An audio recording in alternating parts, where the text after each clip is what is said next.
Hoy damos inicio al tema y fecha para el retorno de Cristo, va a ser su parte número 25, aún habrá algunas más, si Dios quiere. Pero antes de poder introducir el tema, he de comentaros algo que es una función que me toca hacer muy desagradable. Hoy veréis que la temática va a ser la continuación de lo que expuso mi hermano Josep Sant Vicent sobre el pastor Humberto Fierro, un PowerPoint, que nos va a hablar precisamente del milenio, o sea, después de los 6.000 años de historia viene este otro milenio, y qué sucede durante él. Pero, por desgracia, antes me veo obligado a tener que decir unas cosas públicamente porque afectan directamente a lo que estamos exponiendo como palabra de Dios. Y, por tanto, como es una cuestión que bastantes personas han recibido, debo comentar y aclarar esos detalles antes que nada. Pero, como siempre, vamos a empezar con una oración.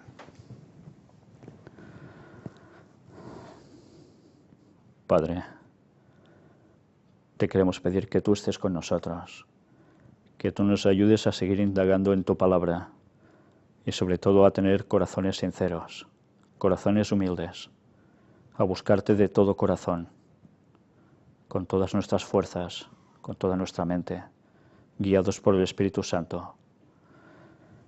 Y te queremos pedir, Señor, que nos ayudes siempre a saber discernir la verdad del error, a veces del engaño, de la mentira, con más buena intención o peor, pero que puede afectar a tu causa, ya que muchas más personas puedan conocer tu mensaje final para estos tiempos. Ayúdanos, Señor, a decir las cosas claras y que sea siempre tu mensaje en el nuestro. Ayúdanos ahora también a entender el tema de hoy, que sigue siendo tan importante para preparar un pueblo para tu venida. En el nombre de Jesús te lo pedimos y por el perdón de todos nuestros pecados. Amén. Bien, os decía que hoy toca una tarea desagradable. Es la segunda vez que tengo que decir algo públicamente porque ha sucedido algo también interesante. Si puedo ir cambiando imágenes, vamos a mostrar cómo esto es necesario aclararlo debido a una serie de circunstancias. Primero de todo, decir, respuesta pública a una difamación pública. He de comentar algo que es precisamente un email que una persona ha estado distribuyendo masivamente, no sé a cuántas personas llega, pero que esta persona es precisamente la traductora de los vídeos de Walter Veit al español, con lo cual supongo que a bastantes personas debe llegar. Y después de haber tenido comentarios cruzados varias veces ya tiempo atrás, después de primero mantener una amistad cordial, la cosa se giró, sobre todo básicamente a partir de presentar el tema ¿hay fecha para el retorno de Cristo? Es cuando las cosas se han terminado de cruzar con tantas otras personas y de volverse en contra. Pues bien, ha estado diciendo una serie de cosas al respecto cuando presentamos un vídeo en concreto. Y ese vídeo fue el del pastor Doug Batchelor. El pastor Doug Batchelor estuvo exponiendo el tema de 4.000 y 2.000 años, o sea, 6.000 en total, luego viene Cristo. Él no dijo ninguna fecha en concreto, yo tampoco dije que él dijera una fecha en concreto, podéis mirar toda esa presentación, pero esta persona, siguiendo con el descrédito que ha querido poner sobre nuestro ministerio, ha hecho algo sumamente feo, y es quitarnos de su lista tanto a Ángel como a mí, que somos los que estábamos manteniendo un diálogo, cuando nos decía que lo que Ron Wyatt presentó sobre el Arca de Noé y demás era falso, y como nosotros demostramos, y os quedó muy claro a todos los que habéis seguido las temáticas, que eso era falso, que Ron Wyatt sí dijo la verdad, las pruebas están, y si Dios quiere, precisamente este mismo mes vamos a ir al Arca de Noé, donde, si Dios quiere, expondremos aún con más claridad muchos detalles y lo que Dios quiera mostrar.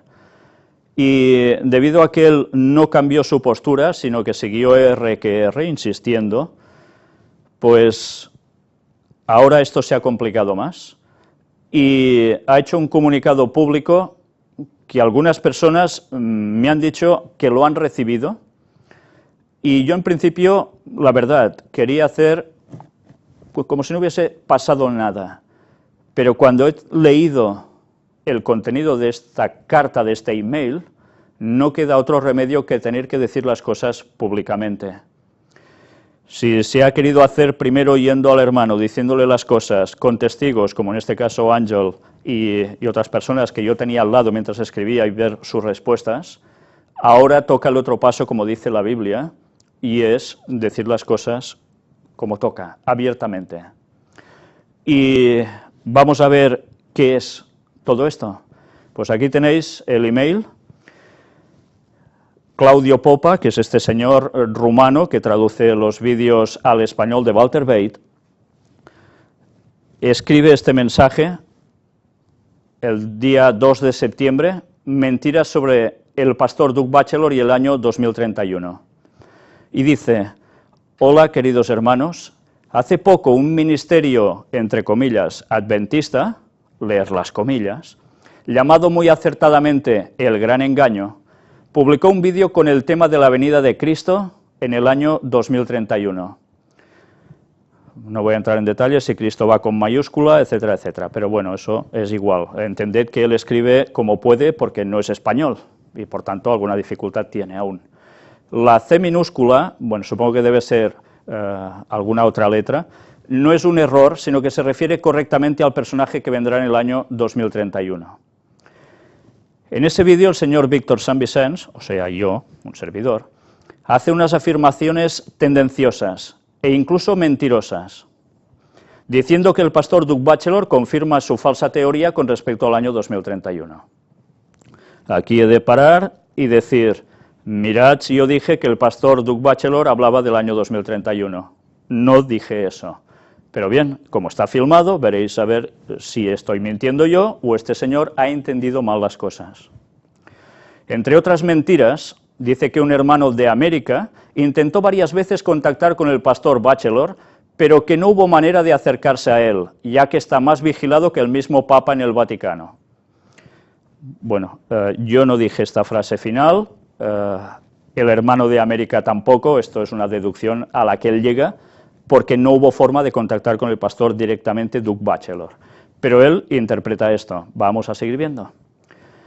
Por cierto, yo solo he intentado una vez, ¿y qué creéis? Pues he contactado con el pastor Doug a la primera, y sin que nadie me rompa las piernas, ni tampoco he dado con esa secretaria malvada con aspecto de eseísta que asustó al pobrecito hermano de Estados Unidos.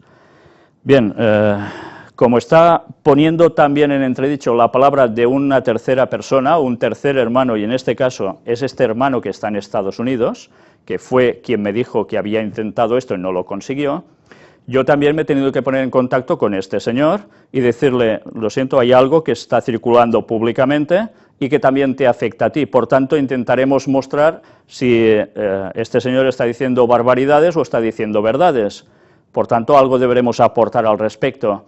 Y gracias a que él ha querido aportar al respecto precisamente, hoy vamos a mostrar algo de ello. Pero tened presente que él dice que aquí que ha contactado con el pastor Doug a la primera. Vamos a ver si realmente él ha contactado con el pastor Doug a la primera o con alguien de su ministerio, que son dos cosas muy distintas. Al menos él aquí no lo termina de aclarar. Bueno, como resultado de mi suerte inesperada, entre comillas, de contactar con el pastor, puede que en este periodo del año sus guardaespaldas están de vacaciones, ya veis, está mofando, resulta pues que me hice con una declaración oficial de fe y de creencias del ministerio Amazing Facts, que quisiera compartir con vosotros, y de modo especial con los que han sido atrapados en el sensacionalismo y en el gran engaño. Vamos a ver qué va diciendo. Aquí va la traducción de la declaración de la oficina directiva de Amazing Facts, director pastor Doug Batchelor, con énfasis añadida. Querido Claudio, le responden, el pastor Duc nunca ha enseñado un año o una fecha específica para la venida de Cristo. Por tanto, aquí se deduce que no es el pastor Duc el que escribe, sino una tercera persona. Una vez más, no es el pastor Duc el que habla directamente, por más que diga que él ha contactado. Su sermón sobre la teoría de los 7000 años tiene como único propósito mostrar que estamos cerca del fin del tiempo, pero nunca sugiere que hay alguna fecha específica para la venida de Cristo, debido al hecho que, si entendemos la parábola de las vírgenes, vemos que hay un tiempo de demora de un periodo indefinido. Esta es la explicación que le están dando a él. Amazing Facts cree que es muy insensato fijar fechas específicas para los eventos de los últimos días. Hemos sido advertidos a no hacer esto, ya que puede desacreditar el pueblo de Dios. No sabemos el tiempo exacto de la gran tribulación o de la venida de Cristo. Mateo 24:36 nos dice, pero del día y la hora nadie sabe, ni los ángeles del cielo, sino solo mi Padre.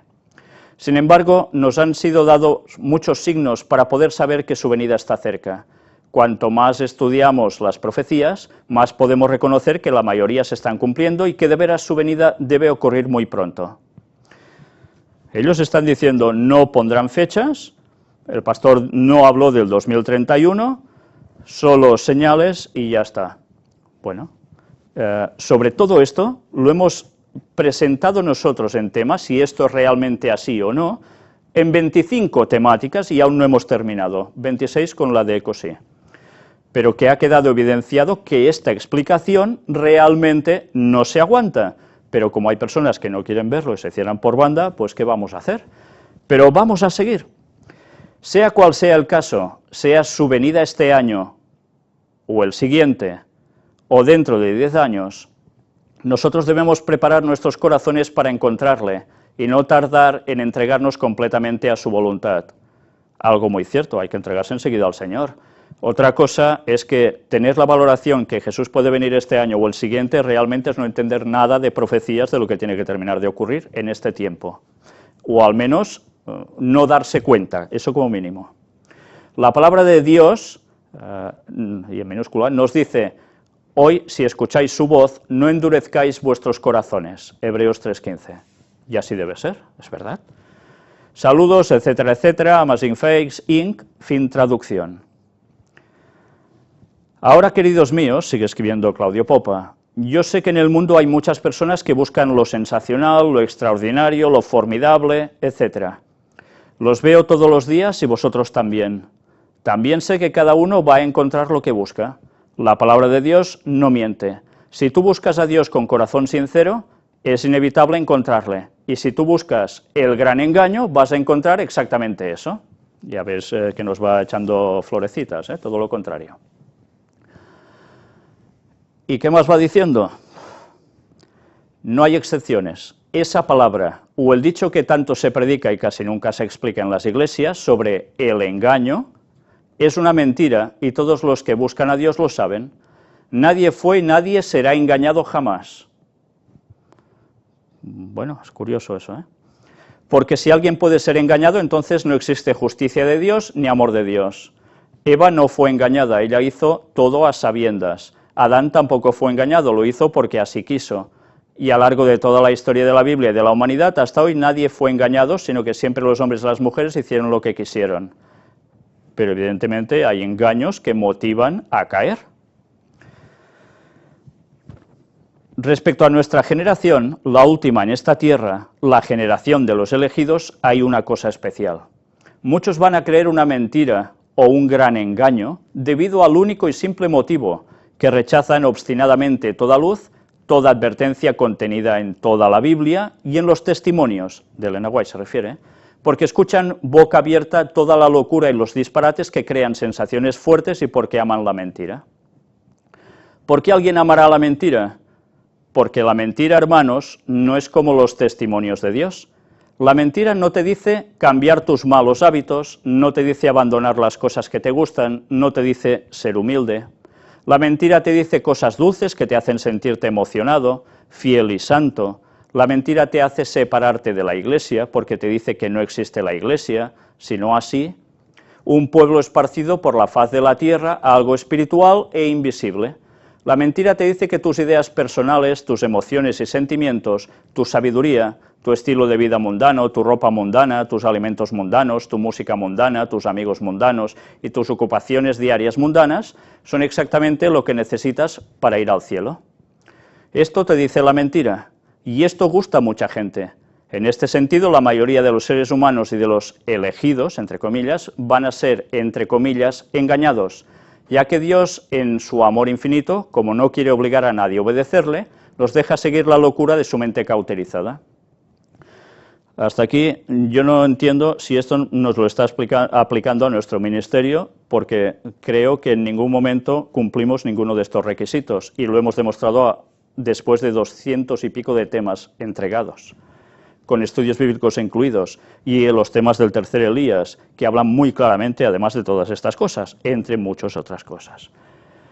Pero bien, él aquí se desahoga, va diciendo esto. Espero y suplico al Señor que este no sea el caso de ninguno de los que reciben estas líneas escritas con todo el amor y la sinceridad para los hijos e hijas de Dios y a los demás que nos den morcilla, parece ser, ¿no? Porque esto es amor y sinceridad. Bueno, pues a los que nos toca la morcilla, en este caso, veamos cómo termina él, su carta. Muchas bendiciones a todos y la gracia del Señor Jesucristo y el amor de Dios y la comunión del Espíritu Santo sea con todos vosotros. Amén. 2 Corintios 13, 14.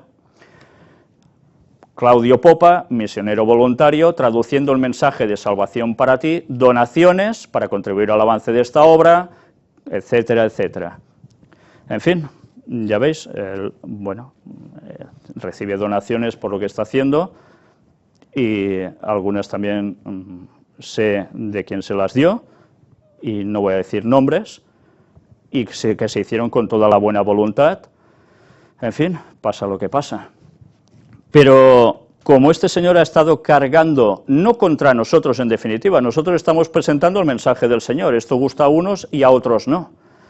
Como tampoco se paran a analizarlo o a quererlo analizar, pues como nos tratan de mentirosos porque estamos diciendo esto, como si vosotros lo estuvieseis haciendo, irían a por vosotros, vamos a mostrar si verdaderamente nosotros estamos engañando y mintiendo, o alguien parece ser que tiene un problema grave. Vamos a ver la mentira de Víctor Sant Vicenç. Las pruebas de conversación entre nuestro hermano en Estados Unidos y la oficina de Amazing Facts del pastor Doug Batchelor. Y aquí tenéis la correspondencia desde el día 19 de junio de este mismo año. Está en inglés, voy a pasarlo despacio para los que sepáis inglés. Luego hay un resumen un poco hecho por la misma persona, para que veáis que no es ningún invento. Aquí aparecen los nombres, incluso de la persona afectada en cuestión, esta tercera persona, que le estoy muy agradecido para poder mostrar que esto no es ciencia ficción, que esto es un hecho, no me he inventado nada, ni yo ni ninguno de nuestro ministerio. Y a la persona que ha estado injuriando también, pues, él se ha dignado a pasarme toda la transcripción de estos emails de correspondencia que él tuvo, en referencia a los 6.000 años, preguntándoles a Amazing Facts si había posibilidad de poder contactar con el pastor Doug directamente para hablar de este tema, sobre el año, en definitiva, del retorno de Cristo. Ya veis que en ningún momento le responde él, es otra persona, y aquí él me escribe una nota y me dice, muy importante, aquí me dice que cuando Dios mueva al pastor Doug, él me llamará. Obviamente hasta ahora no ha pasado nada. 19 de junio. Va avanzando. Más escritos con el pastor Luke. Ya veis, toda la correspondencia, todo lo que se han hablado, con todos los datos que queráis. Ya estamos por el día 23 de junio. Hasta aquí el pastor Doug no ha hablado aún con él. No ha podido con él. Aquí veis que precisamente la persona afectada les envía el escrito que estuvimos mostrando en una de las primeras conferencias de Elena White, precisamente, sobre la manada pequeña, y cómo después de recibir este email con este mensaje extraído de allí, totalmente tal cual es, pues vamos a ver, en consecuencia, las reacciones al respecto. Las cosas empiezan a cambiar porque parece ser que se toca un punto débil, y mirad cómo van hablando. Ya estamos por el día, vamos avanzando, 10 de junio, mirad aquí que aparece, algo que también se corresponden, se envían. Y ahora vamos a ver, después de todo esto, que he pasado las imágenes poco a poco para que vuestras casas, si sabéis inglés, lo podáis parar, leer detenidamente. Él me hace un poco de resumen de cómo fue todo esto. Hola, mi estimado y muy amado Víctor. Antes que nada, quiero desearte la mejor de las bendiciones para ti, los tuyos y todo el equipo. Igualmente para ti y tu familia, porque nos eres de una gran bendición y lo sabes. Te escribo para narrarte mi odisea para contactar al pastor Doug Batchelor, pues sé que ha habido ciertos comentarios de un tal Claudio Popa, muy mal intencionados, y espero que la información que te doy te sirva para desmentir cualquier cosa. Con la primera persona que hablé fue la señora Ethelen Bradley, una persona ya mayor y muy amable. Le pregunté que si habría la posibilidad de hablar con el pastor Doug, pero me explicó que no es tan fácil hablar con él, pues se ocupa del ministerio de Amazing Facts y al parecer de otras iglesias. Me preguntó que cuál era el motivo por el cual quería hablar con él, y yo se lo dije: tratar de comparar ciertos puntos acerca de la segunda venida de Cristo. Ella, muy amable, me dijo que no sería tan fácil hablar con él, pues su ministerio tiene personas para tratar cualquier tema. Me refirió con un pastor que pertenece a AF, Amazing Facts, que se llama Luke Fessenden, y me mandó por correo un estudio y unos tickets para un estudio bíblico, de los cuales te he mandado previamente una foto del que lo recibí con las pequeñas notas de su puño y letra. Es esto que veis aquí. No está mintiendo. ¿Vale? Bueno.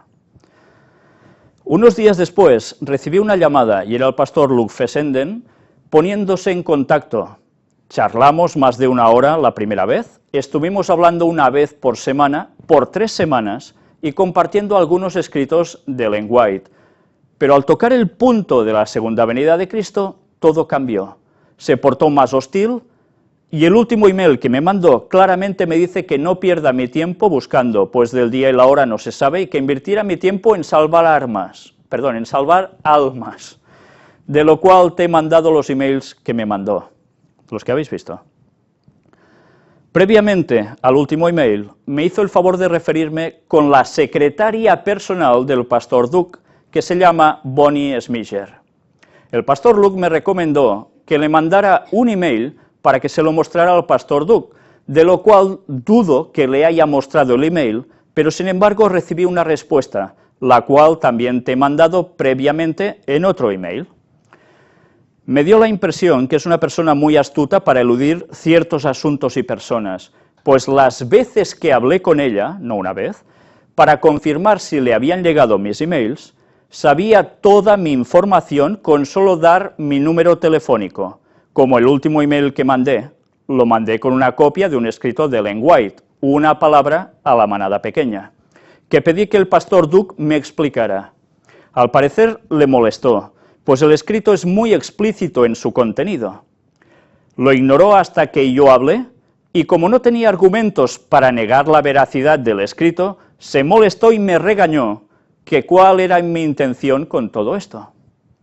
Y como ya quería deshacerse de mí, me refirió con el pastor Bohr, un ministerio diferente a AF. Llamé y su secretaria me dijo que solo se comunicaba vía email. Le escribí, pero nunca recibí respuesta. A diestra y siniestra he tratado de contactar al pastor Doug directamente, pero al parecer hay que pasar por muchos filtros. El ministerio de AF me ha respondido, pero de eso a poder hablar con el pastor Doug son 2 cosas muy diferentes. Y si este señor Claudio habló con Doug, está de dudarse, quizás haya recibido una carta de AF firmada por el pastor Doug o algo así, pero dudo incluso que alguna carta que aún yo he recibido sea dictada por lo menos por el pastor Doug mismo. Te he mandado todo lo que yo tengo para corroborar que he tratado de contactar con el pastor Doug, pero no es fácil. También he tratado de contactar a Justin Peters, como le mencioné a Bohr, David Gates, pero es lo mismo con todos. Ahorita he estado conversando con el pastor, ¿veis el nombre tapado?, que pertenece a la iglesia que Doug dirige. Espero no menciones su nombre, pues es el único contacto que tengo que ha sido muy amable y se mantiene abierto. Ha servido para comunicarle cosas al pastor Duke y hasta ahora se ha mantenido en contacto y no me ha cerrado las puertas. Que por cierto, hoy le mandé un texto preguntándole si sabía algo de Claudio, pero me dijo que no, aunque mencionó que está interesado en platicar conmigo del vídeo 4000-2000, que la semana pasada le dije que lo chácara, que ya ni me acordaba, o sea, que lo viera en definitiva. Espero que esto te sirva para desmentir al Claudio. Une todo lo que te mandé a tu criterio. La información de esa gente está ahí. Si alguien duda de la veracidad, pueden llamar o tratar, y les deseo buena suerte en contactar al pastor Duke, por los que quieran intentar. Amadísimo hermano, espero que este tipo no te dé más problemas, pues los impíos no prosperarán. Sigue adelante, estaremos orando por ti y los tuyos. Me gustaría aprovechar y mandar una invitación a todos los que quieran unirse conmigo en ayuno y oración en los días que estarán en Ararat, para que Dios prospere tu camino en ese viaje. Solo que ayunen una comida por lo menos, y los que puedan más de una, pues mejor, pero que el Señor mueva los corazones. Saludos. Pues yo le doy las gracias a este hermano, que habéis podido ver hasta su nombre escrito aquí apareciendo. Habéis visto toda su explicación, habéis visto todos los emails de correspondencia que han tenido y hasta narra las conversaciones telefónicas. ¿Qué más datos hemos de decir para mostrar que fue imposible contactar con Doug Batchelor y que ahora nos tratan de mentirosos también por esto? En fin, por favor, hermano Claudio, date cuenta de una vez que nosotros no estamos mintiendo, y si el mensaje del Señor te molesta no es culpa nuestra. Mira cómo estás, quizás el problema está en ti. Nosotros no podemos cambiarte, te metiste en ciencias ocultas, tú mismo me lo dijiste, y tú sabes que eso afecta a las mentes. Por favor, céntrate en el Señor y no destruyas la labor de los demás, que queremos llevar personas a Cristo con verdades, no con engaños. Si nos llamamos el gran engaño es para mostrar precisamente estos engaños, entre los cuales tú has participado traduciendo algún vídeo que tiran por tierra la verdad de las evidencias mostradas arqueológicamente. Piénsatelo, por favor, te estás jugando tu eternidad y estás jugando con la salvación de muchas otras personas que por tus comentarios quizás nunca quieran saber nada de la verdad del Señor, de este mensaje para el tiempo final. Tienes una gran responsabilidad, tienes familia, piensa en ellos. Estás jugando con la salvación de todos, y esto no son bromas. Y espero que a partir de ahora tu corazón se humille, y por favor, no hace falta ni que me pidas perdón a mí, ni a ninguno de nosotros, solo con saber que te das cuenta de la verdad, me es más que suficiente. Pero es tu vida, nosotros no podemos hacer nada. Ojalá te des cuenta y el Espíritu Santo pueda tocar tu razonamiento. Ojalá. Oraremos por eso. Pero quiero recordar unas palabras. Mateo 18, del 1 al 11. Podríamos leer el capítulo entero. En aquel tiempo los discípulos vinieron a Jesús diciendo: ¿Quién es el mayor en el reino de los cielos? Y llamando Jesús a un niño, lo puso en medio de ellos, y dijo: De cierto os digo, que si no os volvéis y os hacéis como niños, no entraréis en el reino de los cielos. Así que cualquiera que se humille como este niño, ese es el mayor en el reino de los cielos. Y cualquiera que reciba en mi nombre a un niño como este, a mí me recibe. Y cualquiera que haga tropezar a alguno de estos pequeños que creen en mí, mejor le fuera que se le colgase al cuello una piedra de molino de asno, y que se hundiese en lo profundo del mar. Ay del mundo por los tropiezos, porque es necesario que vengan tropiezos, pero ay de aquel hombre por quien viene el tropiezo. Por tanto, si tu mano o tu pie te es ocasión de caer, córtalo y échalo de ti. Mejor te es entrar en la vida cojo o manco, que teniendo 2 manos o 2 pies ser echado en el fuego eterno. Y si tu ojo te es ocasión de caer, sácalo y échalo de ti. Mejor te es entrar con un solo ojo en la vida, que teniendo 2 ojos ser echado en el infierno de fuego. Mirad que no menospreciéis a uno de estos pequeños, porque os digo que sus ángeles en los cielos ven siempre el rostro de mi Padre, que está en los cielos, porque el Hijo del Hombre ha venido para salvar lo que se había perdido. Para salvar lo que se había perdido. Trabajemos juntos por el Evangelio, por la verdad de Dios, porque allí hay millones de personas que necesitan la salvación, pero no destruyamos la obra del Señor con mentiras. Así no se para la obra de Dios. Así lo que se hace es perder la eternidad. Ojalá te lo pienses y ojalá puedas reaccionar aún. Que conste que con todo lo que digo no estoy yendo contra el ministerio de Walter Bate. Él ha dicho cosas muy buenas, ha hecho grandes exposiciones, pero hay puntos en los que no ha acertado. Y debo decir las cosas como son. No me puedo fanatizar de nadie, ni vosotros tampoco os podéis fanatizar de nosotros. Solo podemos fanatizarnos de Cristo, porque es el que realmente es el todo y el que nos une en la verdad. Pues bien, es muy triste tener que exponer algo así públicamente, pero era necesario dejar los puntos aclarados y mostrar que no estamos mintiendo a nadie. Y si Dios quiere, aún seguiremos dando más pruebas, más evidencias de que realmente Cristo vuelve en el año 2031. Y como ya estuvimos mostrando también sobre citas de textos bíblicos de Elena White, la demora es aparente, no es real, es aparente.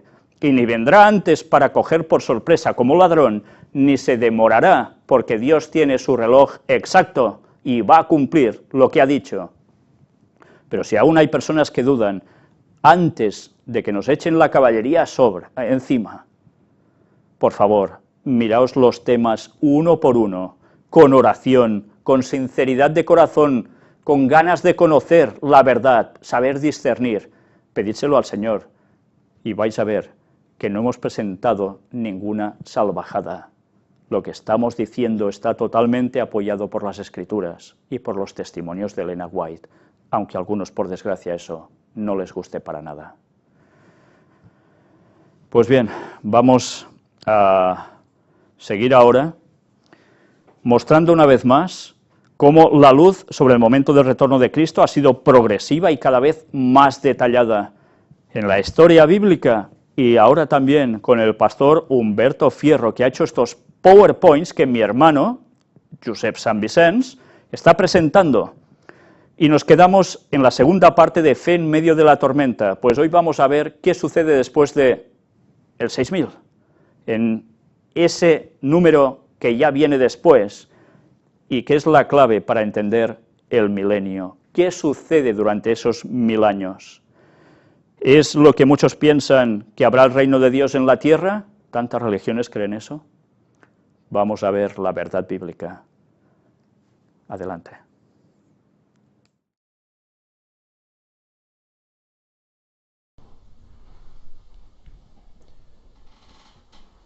Bien, recordaréis que la semana pasada estuvimos hablando acerca de los 2000 años. Ya dijimos que este es un tema que presenta el pastor colombiano Humberto Fierro.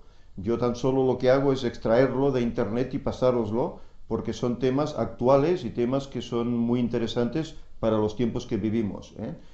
Él tomaba la semana de los 7 días y la dividía en 3 periodos de 4000 años, que fue el primero PowerPoint que vimos, de 2000 años, que fue el que tuvimos la semana pasada, pero que no terminamos. Y hoy queremos terminarlo y hacer el tercero, a ser posible, que hablaremos sobre el último periodo, del sábado, del milenio. Por lo tanto, vamos a continuar donde lo dejamos en la diapositiva 71. Más señales en la naturaleza. Recordemos que estábamos hablando acerca de acontecimientos que estaban pasando en este mundo a partir de Jesús hasta hoy, estos 2000 años. En estos 2000 años estábamos hablando de acontecimientos que iban a surgir en el mundo, diferentes hambres, guerras, etcétera, como anunció Jesús. Y estuvimos viendo diferentes señales. tanto en los hombres como en los cielos, etc. Ahora veremos, siguiendo este apartado, señales en la naturaleza relacionadas con estos 2000 años antes de esta venida de Jesús. ¿Qué señales aparecieron en los cielos antes de la destrucción de Jerusalén en el año 70 después de Cristo? Aparecieron muchas señales y maravillas como síntomas precursores del desastre y de la condenación del momento. A la medianoche una luz extraña brillaba sobre el templo y el altar. En las nubes a la puesta del sol se veían como carros y hombres de guerra que se reunían para la batalla. Y esto lo escribe Ellen White en El conflicto de los siglos. Acontecimientos que proclamaban que iba a haber un desastre.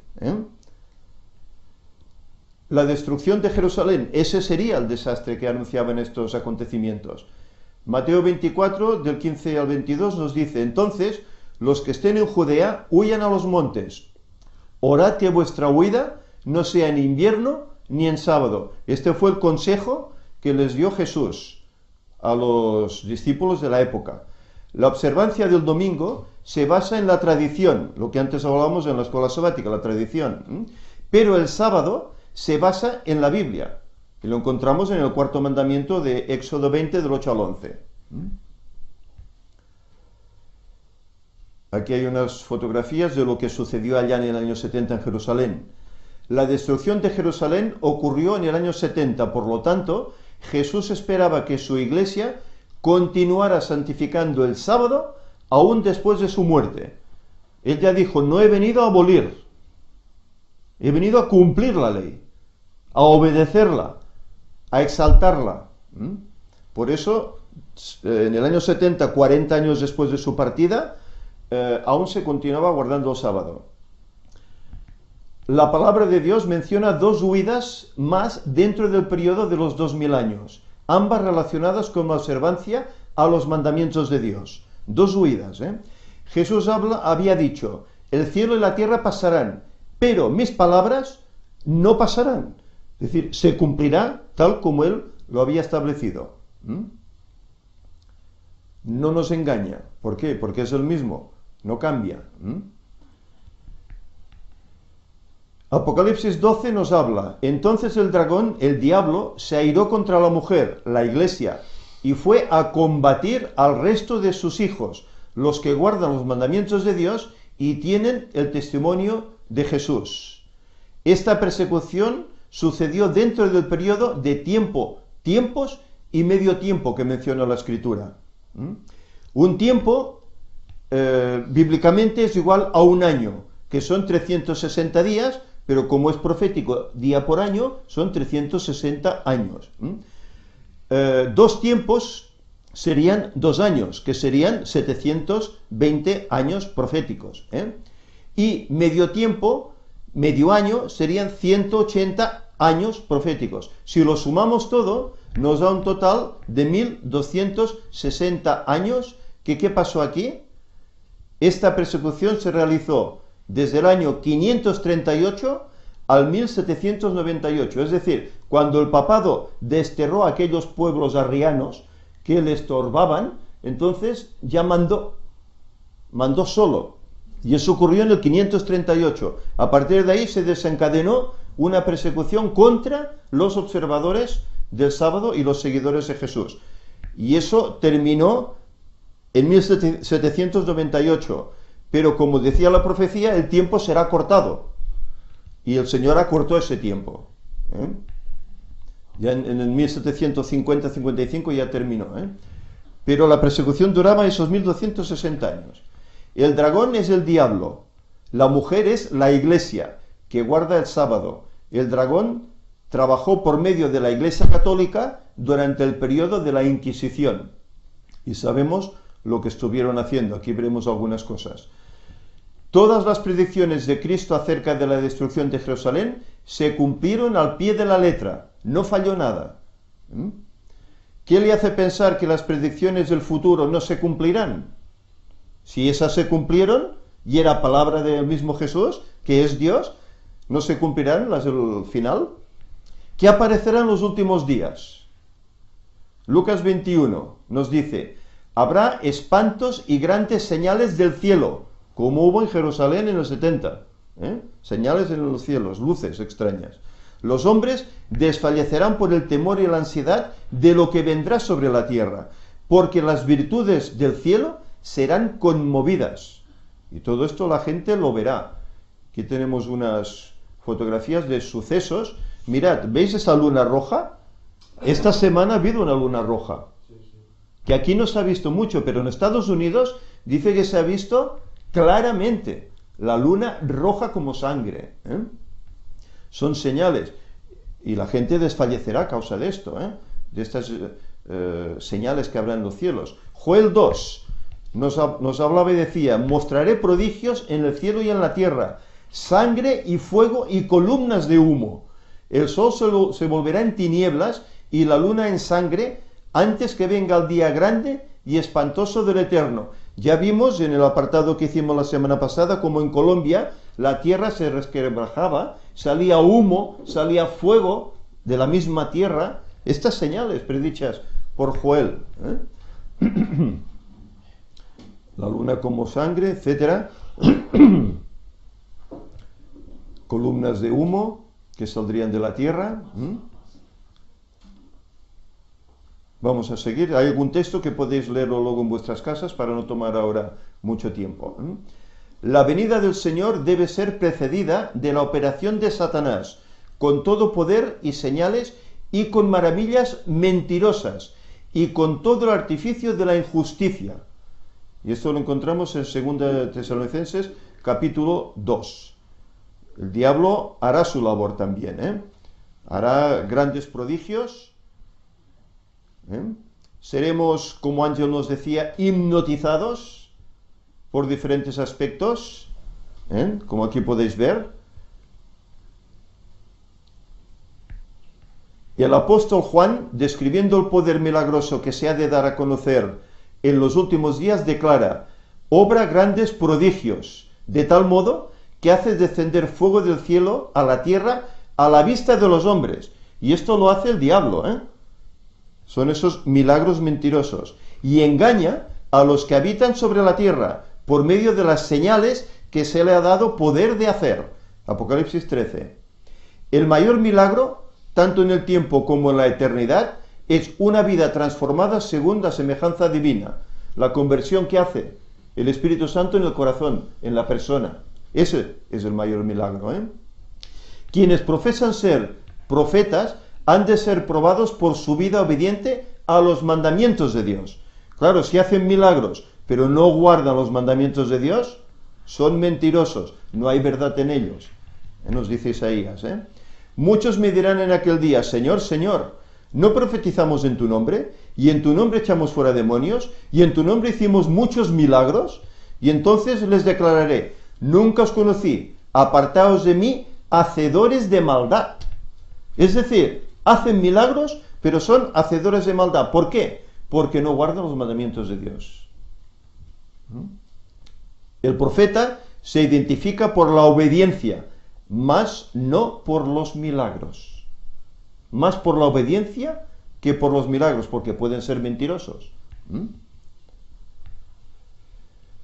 Lo que se predice aquí no es una simple impostura. Los hombres serán engañados por los milagros que los agentes de Satanás no solo pretenderán hacer, sino que de hecho tendrán poder para realizar.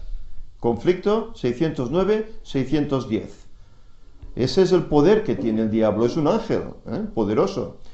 En su conversación con los discípulos en el Monte de los Olivos, después de describir el largo periodo de prueba por el que debía pasar la Iglesia, es decir, los 1260 años de la persecución papal, acerca de los cuales había prometido que la tribulación sería acortada, por eso yo os decía que terminó antes esa persecución, el Salvador mencionó ciertos acontecimientos que debían preceder su venida y fijó además el tiempo en que se realizaría el primero de estos.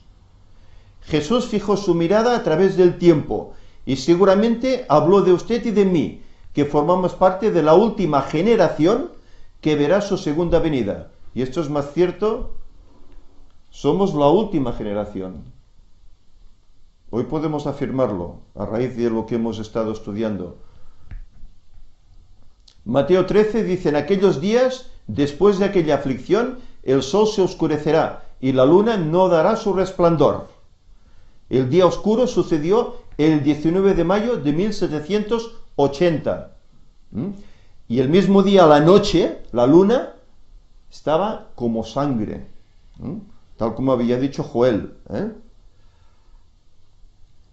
53 años después del día oscuro, ¿qué otra señal del fin se cumplió? Bueno, mi madre podría hablar de esto. Ella lo vio en su juventud también. No estas, sino otras. Las estrellas caerían del cielo, según Marcos 13. En el año 1833, en el siglo XIX, 2 años después de haber principiado Miller a presentar en público las pruebas de la próxima venida de Cristo, apareció la última de las señales que había sido anunciada por el Salvador como precursoras de su segundo advenimiento, esta caída de estrellas fugaces. Y mi madre ya comentaba que de joven había visto. Y esto se ha repetido, pero lo bueno del caso es que todos estos acontecimientos se repetirán poco antes de que Cristo vuelva. Esta profecía se cumplió de modo sorprendente y pasmoso, con la gran lluvia meteórica el 13 de noviembre de 1833, sobre todo en Estados Unidos, es donde más se observó, que es donde había todo ese despertar religioso. Jesús había dicho: las estrellas caerán del cielo, en Mateo 24. Fue este el más dilatado y admirable espectáculo de estrellas fugaces que se haya registrado, y esto lo escribe la pluma inspirada de Elena White. Fue el mayor y el más espectacular. Así se cumplió la última de estas señales de la venida del Señor, concerniente a las cuales Jesús les había dicho a sus discípulos: cuando veáis todas estas cosas, conoced que está cerca, a las puertas.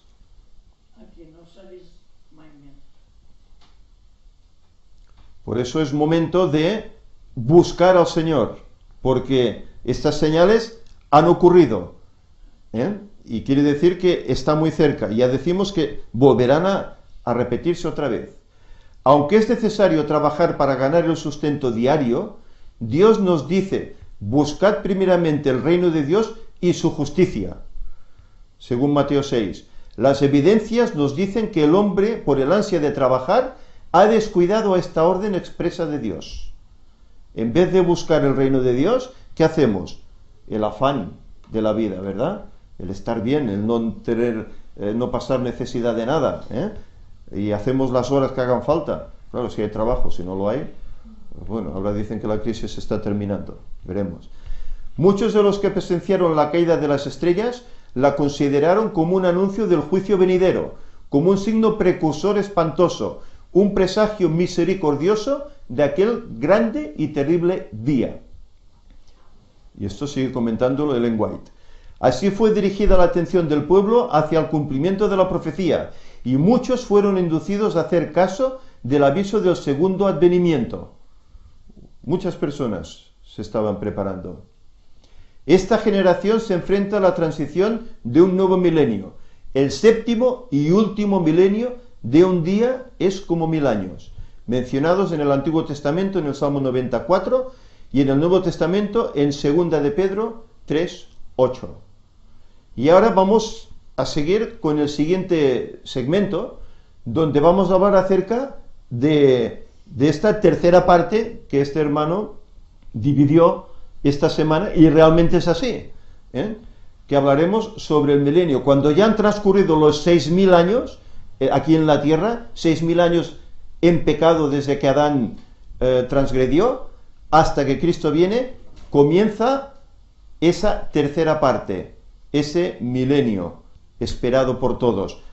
Y digo por todos, porque hay algunos que lo esperan, pero para celebrarlo aquí en la tierra, no donde hay que celebrarlo, que será allá en el cielo. El milenio y el fin del pecado. Eso es importante conocerlo, porque hay mucha distorsión, incluso en el mundo protestante, hay mucha distorsión en cuanto al milenio. La Santa Biblia es clara cuando dice que el séptimo milenio es el reinado de Cristo en el cielo con sus santos durante 1000 años, dentro del periodo que va entre la primera y la segunda resurrección, ya que habrá dos. Note que en la primera resurrección salen de las tumbas unos cuantos muertos y se inicia un periodo de 1000 años, mientras que en la segunda resurrección salen todos los muertos de sus tumbas. Todos, millones, millones y millones. Por eso hay que diferenciar la primera. Bienaventurado el que tiene parte en la primera, dice la Escritura. Apocalipsis 20. Vi un ángel que descendió del cielo con la llave del abismo y una gran cadena en su mano. Prendió al dragón, esa serpiente antigua que es el diablo y Satanás, y lo ató por 1000 años. Lo arrojó al abismo, lo encerró y selló, para que no engañe más a las naciones, hasta que se cumplan 1000 años. Y ahora veremos qué significa todo esto. Durante este tiempo los impíos muertos serán juzgados.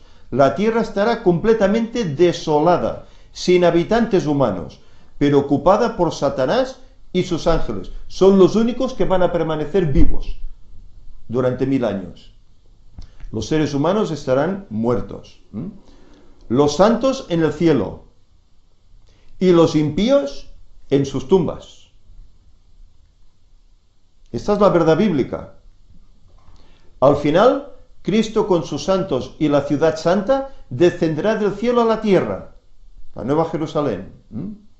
Entonces resucitarán los muertos en pecado y junto con Satanás y sus ángeles rodearán la ciudad, pero el fuego de Dios los consumirá y purificará la tierra. Así el universo será librado del pecado y de los pecadores para siempre jamás. ¿Qué sucesos se realizan al comienzo del séptimo milenio? Apocalipsis 20, del 1 al 4 dice: Entonces vi un ángel que descendió del cielo con una llave del abismo y una gran cadena en la mano. Prendió al dragón, esa serpiente antigua, la serpiente del jardín del Edén, que es diablo y Satanás, y lo ató por 1000 años. Lo arrojó al abismo, lo encerró y selló, para que no engañe más a las naciones, hasta que se cumplan 1000 años. Después tiene que ser suelto por un poco de tiempo. El abismo es esta tierra, en su estado de soledad, en la cual permanecerá Satanás por 1000 años sin poder salir de ella. Estará aquí atrapado. Durante el milenio, la influencia que Satanás obtuvo durante 6000 años será restringida. El segundo advenimiento. Los capítulos 19 y 20 del Apocalipsis van unidos. No hay interrupción alguna entre ellos. Apocalipsis 19, del 11 al 21, describe la venida de Cristo e inmediatamente continúa con el milenio. Esta secuencia indica que el séptimo milenio comienza cuando Cristo vuelve, en su segunda venida. La primera resurrección. Apocalipsis 26. 26, no 26, 26. Dichosos y santos el que tiene parte en la primera resurrección. La segunda muerte no tiene poder sobre estos, sino que serán sacerdotes de Dios y de Cristo, y reinarán con él durante 1000 años. Primera Tesalonicenses 4:16. Porque el mismo Señor descenderá del cielo con aclamación, con voz de arcángel y con trompeta de Dios. Y los muertos en Cristo resucitarán primero. Y con trompeta, habrá estruendo, Cuando Él venga, no vendrá en secreto, como hará el imitador. ¿Qué sucederá con los justos resucitados y los vivos justos? Primera Tesalonicenses 4:17. Luego nosotros, los que vivimos, los que hayamos quedado, seremos arrebatados junto con ellos en las nubes a recibir al Señor. ¿Pero cuándo seremos arrebatados? Cuando Cristo viene. El mundo protestante dice que habrá un arrebatamiento antes de la crisis, para que los fieles no pasen penalidades. No, eso es falso. El arrebatamiento será justo cuando Cristo venga, es decir, que habremos padecido la crisis. Lo que pasa es que seremos guardados por los ángeles, como vimos en semanas anteriores. ¿Qué se debe realizar en los justos muertos y en los vivos antes de ser arrebatados? 1 Corintios 15 nos dice: os voy a decir un misterio, no todos dormiremos, pero todos seremos transformados. En un instante, en un abrir de ojos, a la final trompeta. Y el texto dice, porque se tocará la trompeta. Los muertos serán resucitados, incorruptibles, y nosotros seremos transformados. Los muertos resucitados incorruptibles, sin mancha, sin tara, y los vivos transformados. La transformación que trata aquí es física, porque la transformación espiritual se debe realizar antes a través de la relación que mantenemos con Jesús. Hay dos tipos de transformaciones. La espiritual que tenemos que hacer ahora para estar preparados a estar en su presencia, y luego habrá la transformación física para que nuestro cuerpo pueda aguantar el resplandor de la luz de Cristo, que a la vez matará a los malvados. ¿Quiénes más resucitarán cuando Cristo vuelva por segunda vez? Apocalipsis 1:7.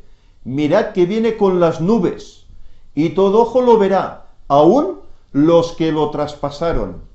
Este texto claramente implica que los responsables de la muerte de Cristo serán levantados de entre los muertos para presenciar su venida en gloria y ver a aquel que mataron, del que se mofaron. Durante su enjuiciamiento, Jesús advirtió a los dirigentes judíos en cuanto a este temible suceso.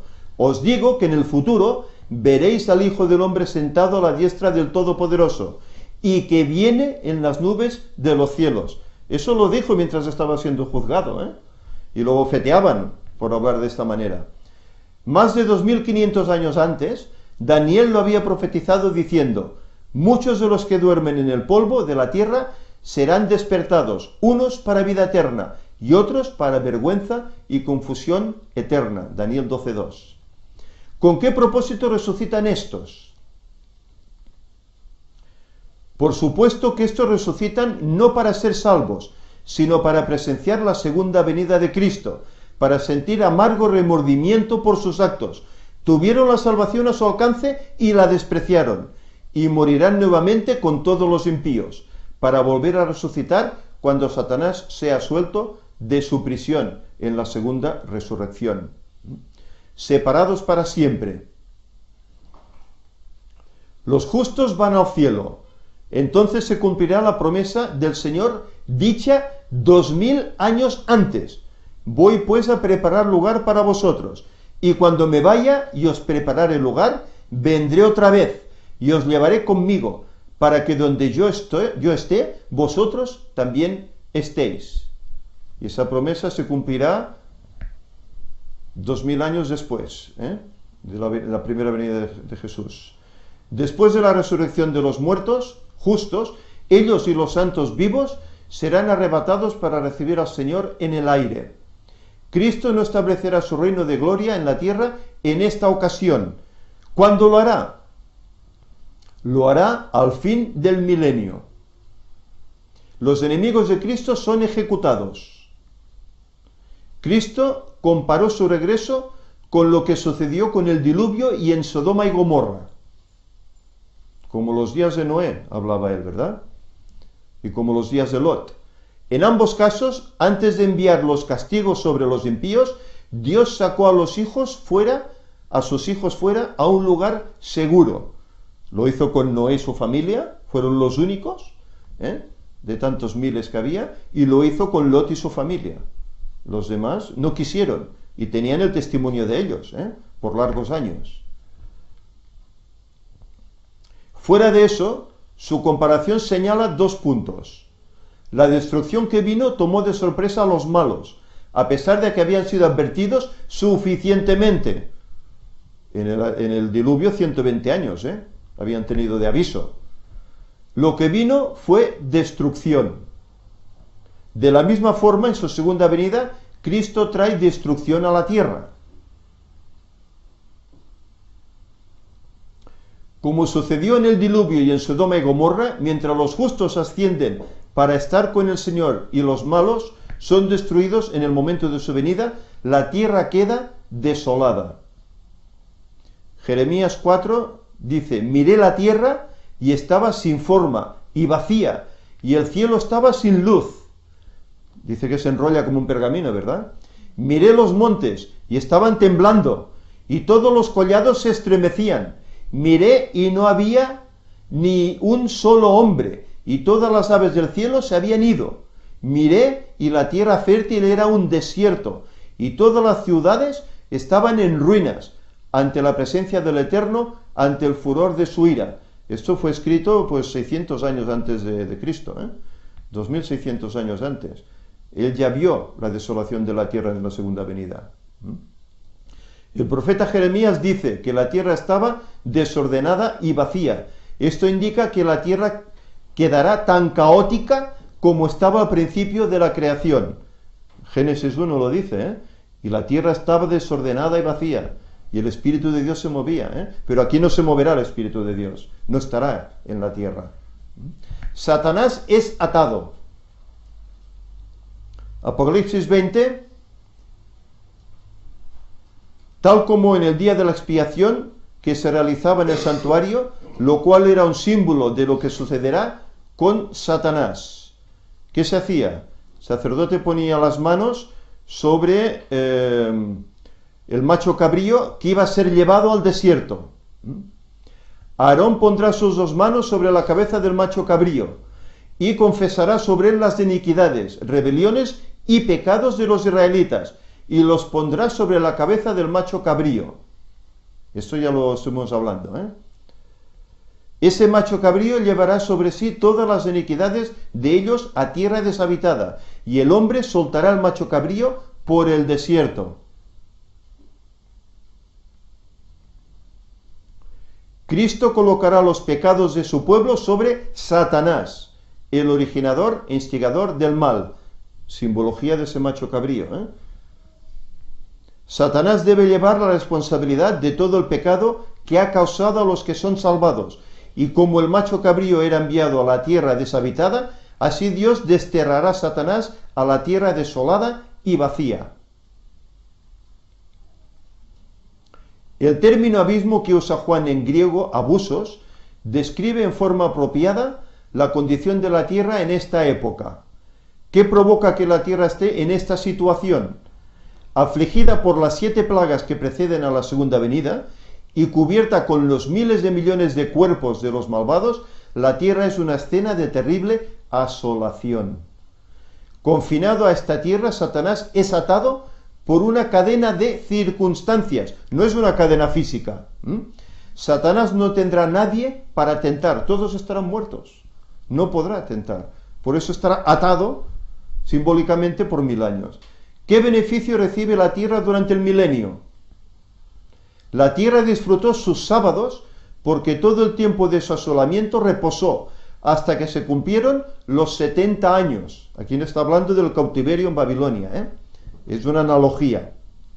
De la misma manera que la tierra de Israel reposó durante el tiempo de sus habitantes, que sus habitantes fueron llevados como esclavos a Babilonia, durante el milenio la tierra reposará los sábados de 6000 años de transgresión que sus habitantes no la dejaron descansar.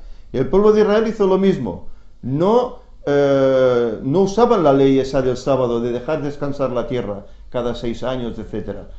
Y por eso les vino esa desolación. Es un ejemplo de lo que hoy la humanidad ha hecho. No ha dejado descansar la tierra con sus sábados y la tierra deberá descansar esos 1000 años. ¿Qué sucesos se realizarán durante el milenio? Cristo en el cielo con los redimidos. Y los que habían alcanzado la victoria sobre la bestia, su imagen, su marca y el número de su nombre, estaban sobre el mar de vidrio, con las arpas de Dios, y cantaban el canto de Moisés, siervo de Dios, y el canto del Cordero, diciendo: grandes y maravillosas son tus obras, Señor Dios Todopoderoso, justos y verdaderos son tus caminos, Rey de las naciones.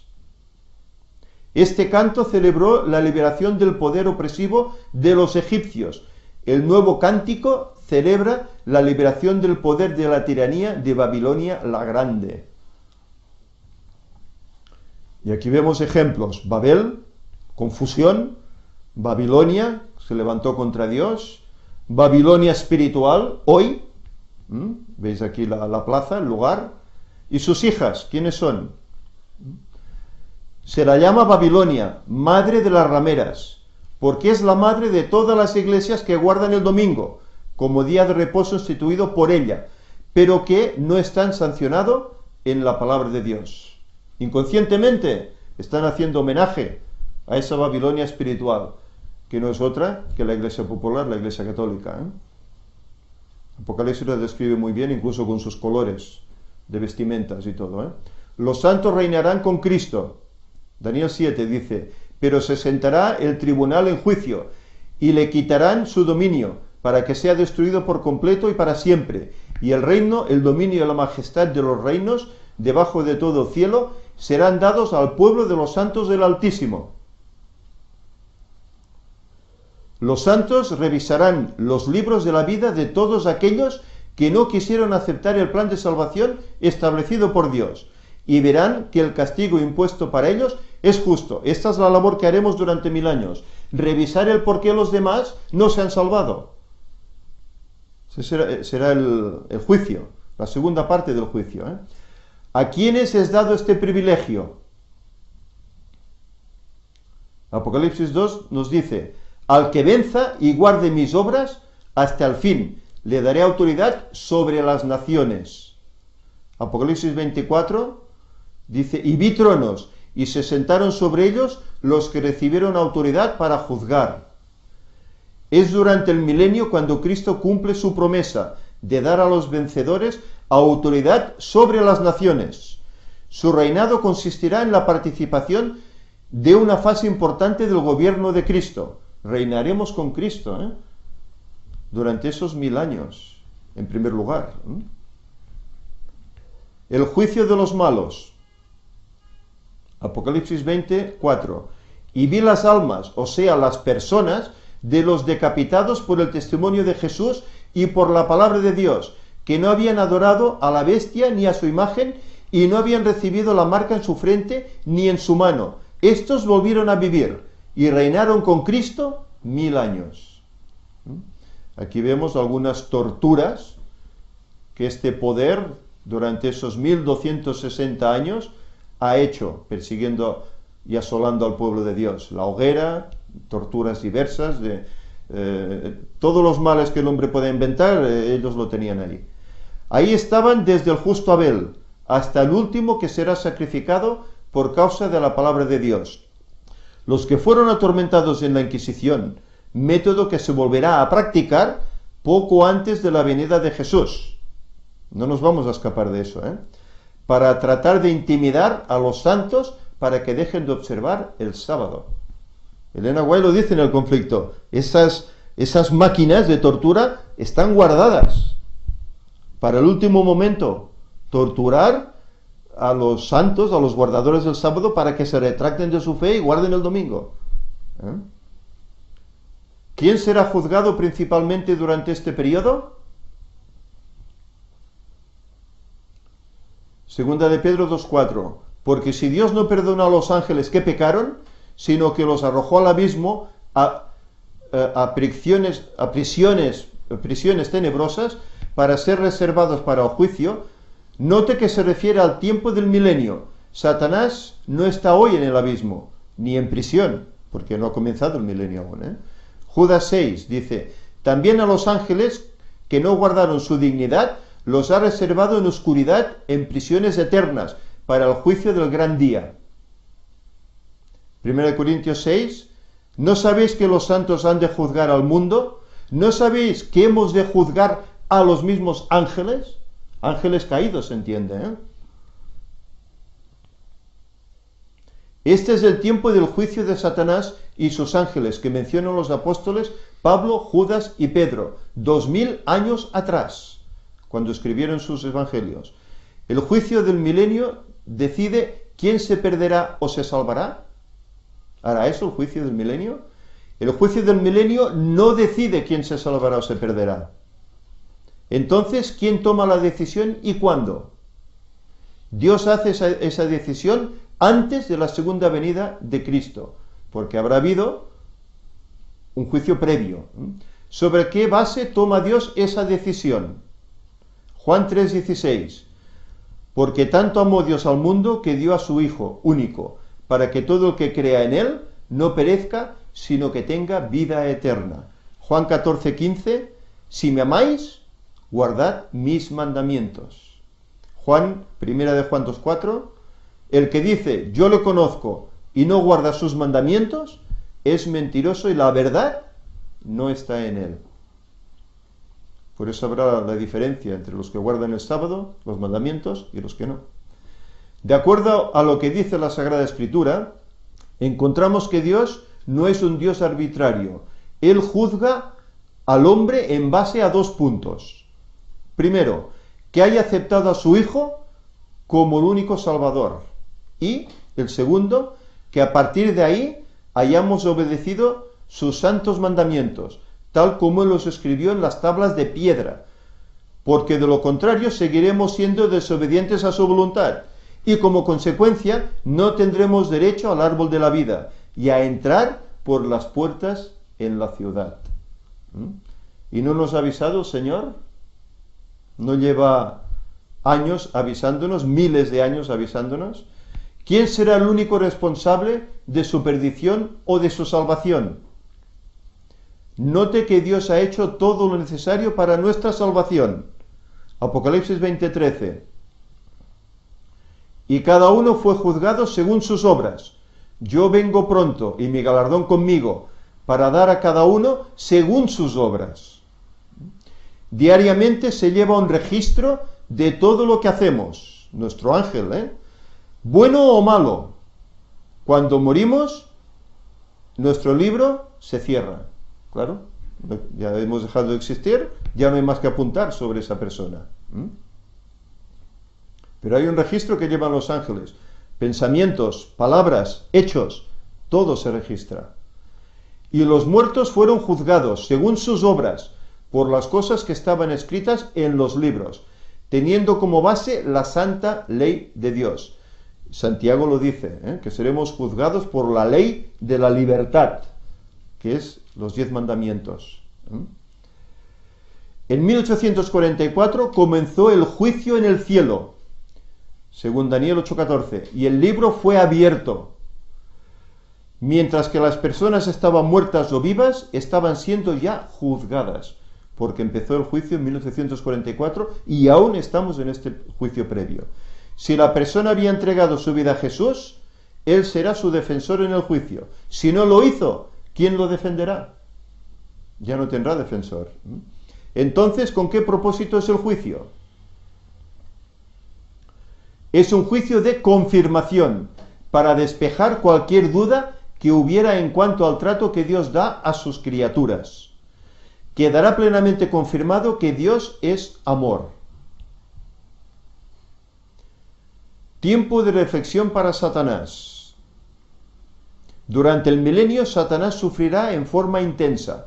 Será forzado a ver los resultados de su rebelión contra Dios y contra su ley, como la pisoteó. Solo podrá mirar hacia el futuro con temor por el terrible castigo que debe sufrir por todo el mal que causó. Tendrá 1000 años para pensar en todo eso. Fue Satanás el que indujo al hombre a cambiar la santa ley de Dios. Y dice, compárelo, catecismo, con los mandamientos de la Biblia, y lo veremos. El segundo mandamiento, quitado, el cuarto, anulado, y puestos otros. ¿Qué eventos señalan el fin del milenio? Apocalipsis 20 dice, pero los otros muertos no volvieron a vivir hasta que se cumplieron los 1000 años. Versículo 7 dice, cuando se cumplan los 1000 años, Satanás será suelto de su prisión. ¿Por qué? Porque los muertos vivirán. Tendrá luego a quien tentar otra vez. Se habrán acabado sus vacaciones. y afirmará sus pies en aquel día sobre el monte de los olivos, según Zacarías 14:4. Está hablando de Jesús aquí, que está al oriente de Jerusalén, a la parte de oriente. El monte de los olivos se partirá por medio hacia el oriente y hará un valle muy grande. ¿Y por qué eso?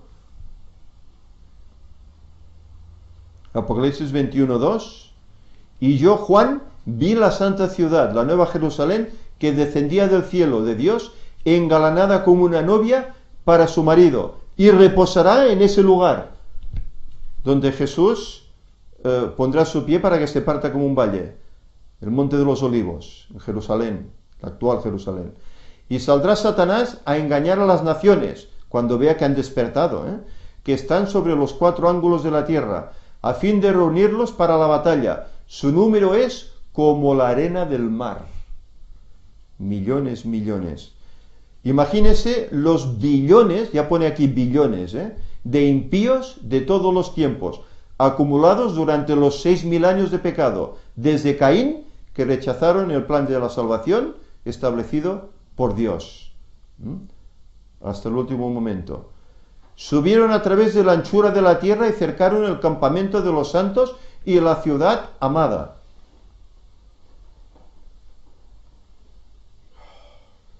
Apocalipsis 29 dice, pero descendió fuego del cielo y los devoró. ¿Con qué propósitos desciende Cristo a la tierra esta tercera vez? Porque viene 3 veces, Cristo desciende a la tierra para cumplir 4 propósitos. Primero, terminar la gran controversia iniciada en el cielo entre Lucifer y Dios, ejecutando las decisiones del juicio del milenio. Segundo, purificar y renovar la tierra para poder establecer su reino eterno. Zacarías 14:9 dice, y el Eterno será rey sobre toda la tierra. En aquel día el Señor será uno y uno su nombre. Entonces se cumplirá lo que dijo Jesús, y habrá un rebaño y un pastor. Actualmente hay 2 rebaños, los que obedecen los mandamientos de Dios, los desobedientes a los mandamientos de Dios. Hay 2 pastores, Jesús, yo soy el buen pastor, y el diablo es el pastor de los malos, de los que son contrarios a la ley de Dios. Tercer punto, la resurrección de la condenación. Viene a cumplir su promesa, vendrá la hora cuando todos los que están en los sepulcros oirán su voz, y los que hicieron bien resucitarán para vivir. Esto sucedió 1000 años atrás, al principio de los 1000 años, Pero los que hicieron el mal resucitarán para ser condenados después del milenio. Por tanto, es Jesús el que ordena tanto a los santos como a los impíos que salgan de sus tumbas. Él es el que resucita. El diablo no tiene el poder de resucitar a nadie. Puede hacer milagros mentirosos de curación, pero no puede resucitar un muerto. No es creador. Viene, en el cuarto punto, viene a poner fin a la cautividad de Satanás, lo cual se realiza con la resurrección de todos los impíos. La muerte cambia el carácter de las personas. De la resurrección de los impíos podemos sacar 2 conclusiones. Primero, que al resucitar, la persona continúa con la vida que llevaba al morir, ya que los impíos, después de resucitar, cercaron el campamento de los santos y la ciudad amada para atacarla. Por lo tanto, la muerte no cambia el carácter, de desobediente a obediente, de impío a piadoso. Es decir, no hay segunda oportunidad, como hay algunas denominaciones que aseveran, es que luego tendremos una segunda oportunidad de arrepentimiento. No, hasta que Cristo venga, incluso antes, cuando termine el tiempo de gracia se acabó. Segundo, que todo lo que se haga por el muerto para que se salve es totalmente en vano. Las oraciones para los muertos no servirán. Pues Dios dice, para que todo aquel que en él cree no se pierda, mas tenga vida eterna. Lo que quiere decir que la persona tiene que creer personalmente en él antes de morir, no después. Si una persona se ha muerto, por mucho que ores por ella, si ha muerto en la perdición, se perderá, no hará un cambio. Es imposible. ¿Por qué? Además, en la orden dada por Jesús a los discípulos, id por todo el mundo y predicad el Evangelio a toda criatura, el que crea y sea bautizado, será salvo. Entendemos que la predicación debe ser dada a los vivos, muertos espiritualmente, y no a los muertos física y espiritualmente, porque los muertos nada saben, según Eclesiastés 9. Se acabó su tiempo, ¿eh? El ataque a la ciudad. Apocalipsis 20 dice: el hecho de que los malos, tan pronto como Dios les da vida otra vez, se vuelven contra él e intentan derribar su trono, confirma la decisión que él ha hecho acerca de su destino. En esta forma, su nombre y su carácter, que Satanás procuró difamar, serán vindicados completamente ante todo el universo. ¿Cuándo se establecerá el juicio del gran trono blanco? Apocalipsis 20. Entonces vi un gran trono blanco, y el que estaba sentado sobre él, y vi también a los muertos, grandes y pequeños, de pie ante el trono. Los libros fueron abiertos, y otro libro fue abierto, el libro de la vida. Aquí representa la escena del juicio, ¿eh? Y los muertos fueron juzgados según sus obras, por las cosas que estaban escritos en ellos. El que no fue hallado escrito en el libro de la vida fue lanzado en el lago de fuego. Y Jesús habló de muchas parábolas al respecto, ¿eh? La parábola de la noche de bodas, la cena de bodas, etc., ¿eh? Un hombre que no estaba vestido adecuadamente fue lanzado fuera. Allí será el llanto y el crujir de dientes, cuando veáis a Abraham, a Isaac y a Jacob y a todos los profetas en el reino de Dios, y vosotros excluidos. Cuando los enemigos de Dios hayan rodeado la ciudad y estén listos para atacarla, Dios establecerá su gran trono blanco. Los impíos reconocerán la justicia de Dios. Para poder llevar a cabo esta fase ejecutiva del juicio, los libros serán abiertos. Romanos 14, porque todos hemos de comparecer ante el tribunal de Cristo. Es decir, los impíos se darán cuenta entonces de su error y reconocerán que Dios es justo y se arrodillarán ante él. Hasta el mismo diablo se arrodillará, ¿eh? Reconociendo la justicia de Dios. Para que en el nombre de Jesús se doble toda rodilla de los que están en el cielo y en la tierra y debajo de la tierra, y toda lengua confiese que Jesucristo es el Señor, para gloria de Dios y el Padre. Los que están debajo de la tierra son los que ahora están muertos, que luego resucitarán. Isaías 45. Yo soy Dios y no existe ningún otro. Por mí mismo he jurado que a mí se doblará toda rodilla. El propósito de este juicio es mostrar a toda la humanidad el porqué de la paga de cada uno y la justicia de Dios. Satanás y los pecadores serán destruidos. Apocalipsis 20. Subieron a través de la ancha tierra y cercaron el campamento de los santos y la ciudad amada, pero descendió fuego del cielo y los devoró. Segunda de Pedro 3:7 dice: los cielos y la tierra que ahora son conservados por la misma palabra, guardados para el fuego del día del juicio y de la destrucción de los hombres impíos. Yo desde pequeño he oído decir a los mayores que esta tierra está guardada para el fuego. Me acuerdo, una vez acabó con agua, pero esta vez, ¿verdad, madre? La gente decía, ahora no lo oyes mucho, pero cuando yo era pequeño, ahora esta semana era 56, pues la gente lo decía, la tierra está guardada para el fuego, y así lo dice la Escritura, de ahí lo sacaban. Isaías 34, porque es día de venganza del Eterno, año de retribución en el pleito de Sión. Isaías 28 dice, porque el Eterno se levantará, se enojará para hacer su obra, su extraña obra, para hacer su operación, su extraña operación.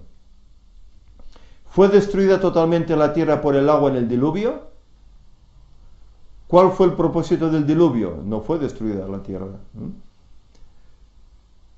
El propósito del diluvio fue quitar todo lo que tuviera vida en la tierra y purificar la tierra de pecado durante el periodo de 150 días que duró el diluvio. Pero esta no fue destruida totalmente, la tierra prevaleció, solo la vida, el hombre. ¿Qué del concepto de un infierno eterno? ¿Hay un infierno, como nos aseveran algunos? Bíblicamente el infierno es el lugar y el estado de castigo y destrucción, con fuego eterno en la segunda muerte.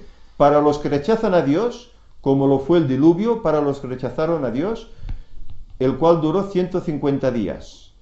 Algunas versiones de la Biblia con frecuencia usan la palabra infierno para traducir la palabra hebrea Seol y el griego Hades, sepulcro.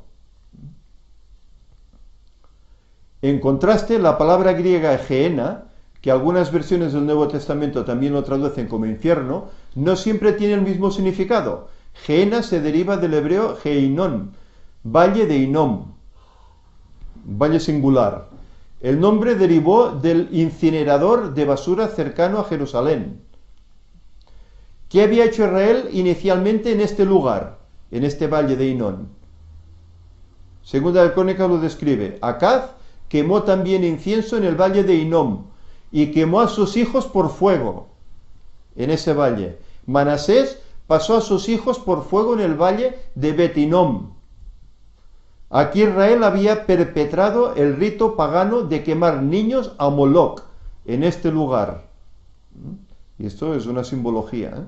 Jeremías predijo que por causa de este pecado el Señor haría de este lugar el valle de la matanza, donde los cuerpos de los israelitas serían enterrados hasta que no hubiera lugar para ellos.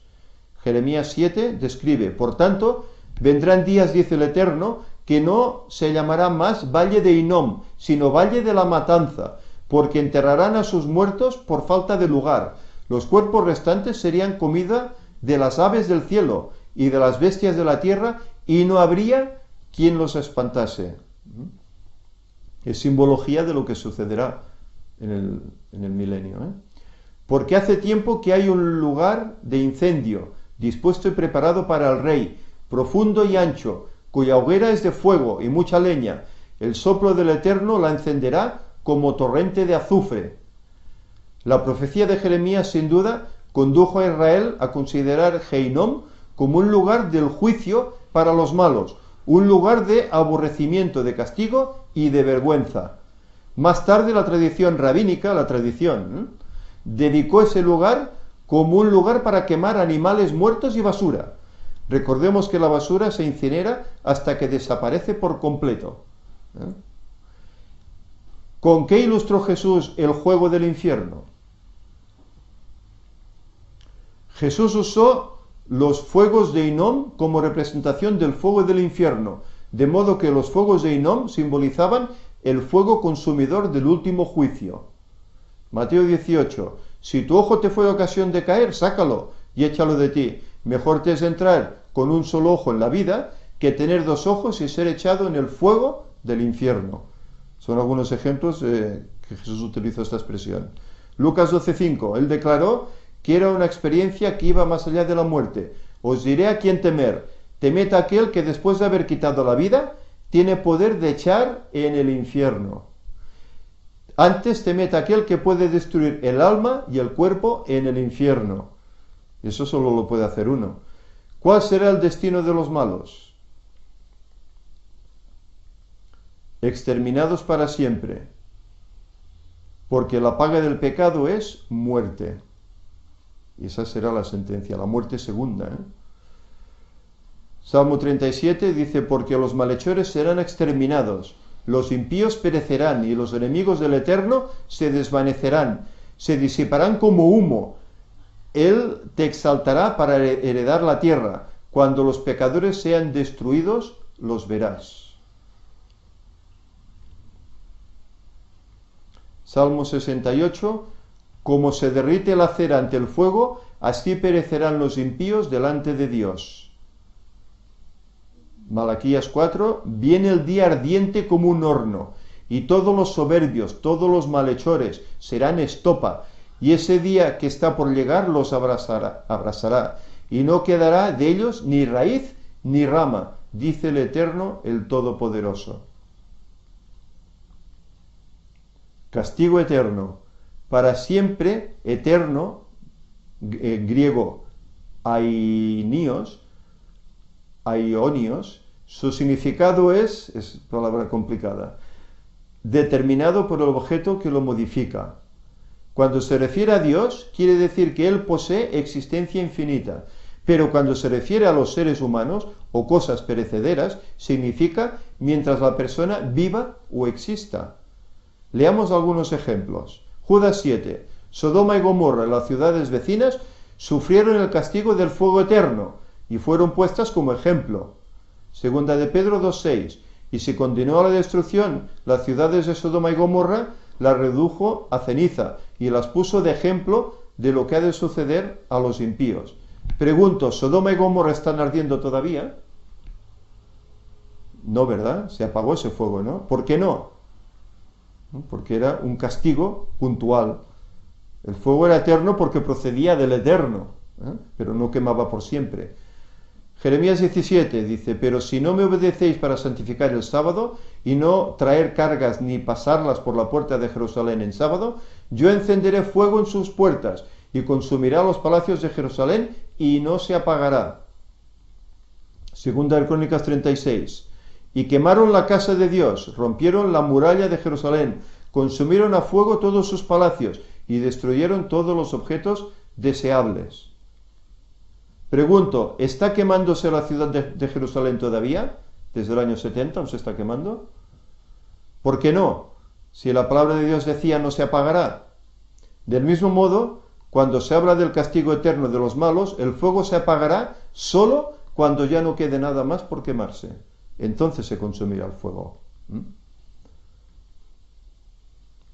Mateo 25, entonces dirá a los de la izquierda, apartaos de mí, malditos, al fuego eterno, preparado para el diablo y sus ángeles.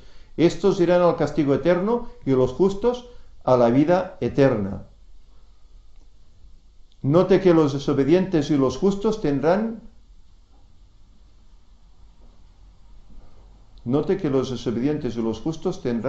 vida eterna.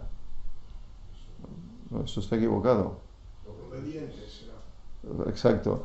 Note que los obedientes, que pone aquí desobedientes, o los obedientes y los justos tendrán vida eterna. Esto no, me choca.